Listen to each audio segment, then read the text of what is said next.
Captain's Log. Today's November 23rd on the standard Earth calendar, year 2954.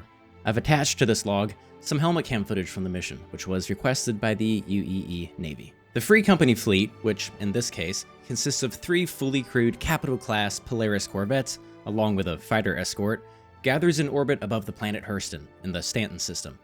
I turn around to address my crew, and we go over the mission one last time. A ruthless gang calling themselves the Slicers has invaded from the nearby system, Pyro. But that's not all. Their flagship is a stolen Idris-M Frigate.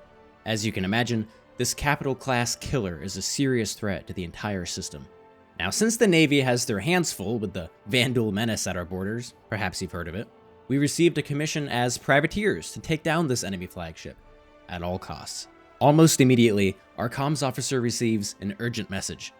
The Slicer frigate has just been spotted at a comm array around the planet of ArcCorp. It's go time.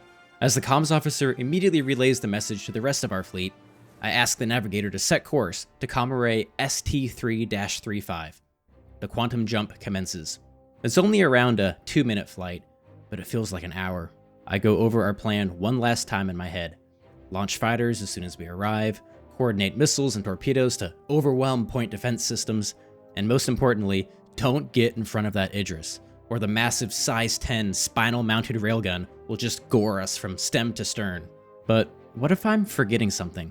Any little mistake could mean mission failure, or even worse, death of our crewmates and loss of our very expensive ships. Because if there's one thing that I learned from my time in the military, it's that no plan ever survives first contact with the enemy. We arrive at ArcCorp and begin our final jump to the comm array. We don't know the size of the enemy fleet escorting this frigate, but hopefully we'll have the element of surprise at least. As soon as we drop out of Quantum, around 40 clicks away from the enemy, all corvettes open their hangar doors and launch fighters. The battle for comm array ST3-35 has begun. We scan the battlefield to identify what we are up against, and it looks like, besides the frigate of course, there's a couple of hammerheads along with a fighter squadron. We immediately make a beeline for the flagship as our gunners open up on the enemy fighters. Unfortunately, we have to break off almost immediately because Polaris 3 is experiencing engine trouble after Quantum and can't join the attack formation. We instead maneuver out to a distance between 3 and 10 kilometers, because that's the torpedo lock-on distance, and together with Polaris 2, we fire our first salvo at the enemy. Our fighters are kind of busy at the moment, so obviously they can't get close enough to target the enemy point defenses directly, so our only option is to overwhelm the point defense through sheer firepower. Using this method, we actually score a direct hit with one of our torpedoes. Along with Polaris 2, we fire 3 more salvos, but nothing got past the point defenses, as now they are expecting it. Now we are forced to begin evasive maneuvers, as not only do our shields go down, but they start lining up their railgun to try to get a shot on us. Annoyingly, it's at this exact moment that the comm array defenses seemingly get hacked, and they start firing on us instead of the enemy. We immediately lose the top missile turret, along with our shields, so we reposition and recycle all systems.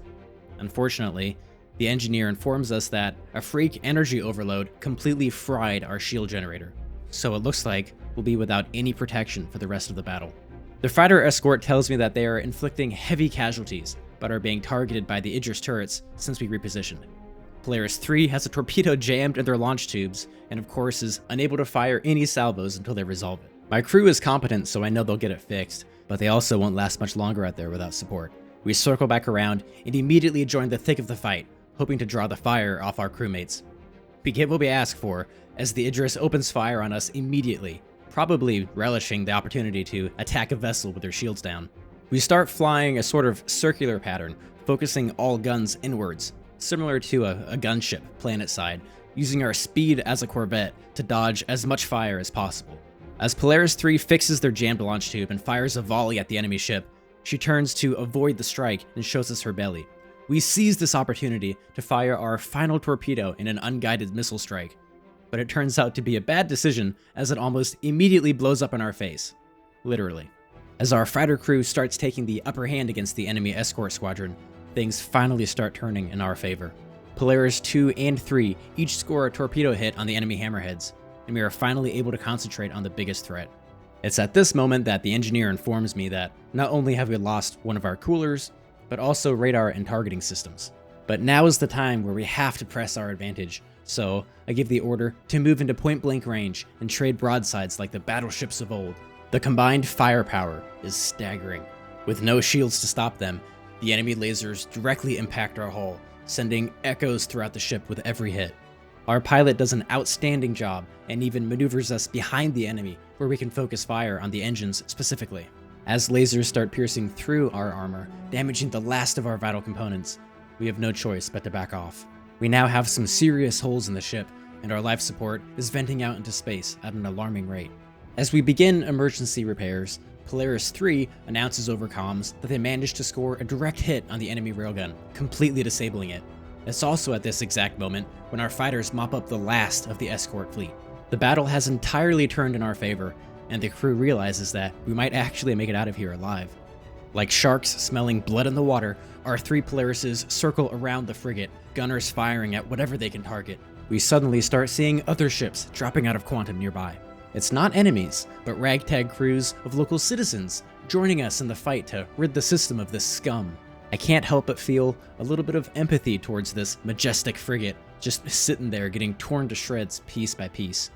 The battle continues this way for well over 15 minutes, and our barrels are starting to melt down and warp due to such a sustained rate of fire. Eventually, the Idris loses her port side engine and starts rolling into a death spiral. Seeing this weakness, we focus all fire on the second engine, and after a few more minutes, that one explodes as well. With no main engines, the enemy frigate has no choice but to sit there as we unload every bit of firepower we have left. No less than 5 minutes later, a round manages to slip past the armor and land squarely on the ship's reactor core. I'm sure you know what happens next. The Idris explodes into a magnificent fireworks display, signaling the end of the Slicer's invasion into Stanton. We were victorious, but we paid dearly for our victory. No less than 7 of our crew died in this conflict, some by stray rounds that managed to slip through the ship's hull, and others in the fighter crew who got overwhelmed in the brawl that raged around us. But their sacrifice will always be remembered, as these heroes helped make Stanton a safer place during the Battle of Comaray ST3-35. As you travel back to the nearby starport, Bajini Point, for repairs, I can't help but wonder what else lies in store for the crew of the Free Company. Log complete. Captain Flynn, signing off. What you just heard was the log I sent to the UEE Navy per the stipulations of our privateer contract. Now, I apologize for the lack of comm audio. Whenever our systems got fried during the battle, it seems to have corrupted the audio of the recording somehow. I hope you were able to enjoy this video regardless. Thank you all so much for watching. Hope you have a fantastic rest of your day, and I'll see you next time.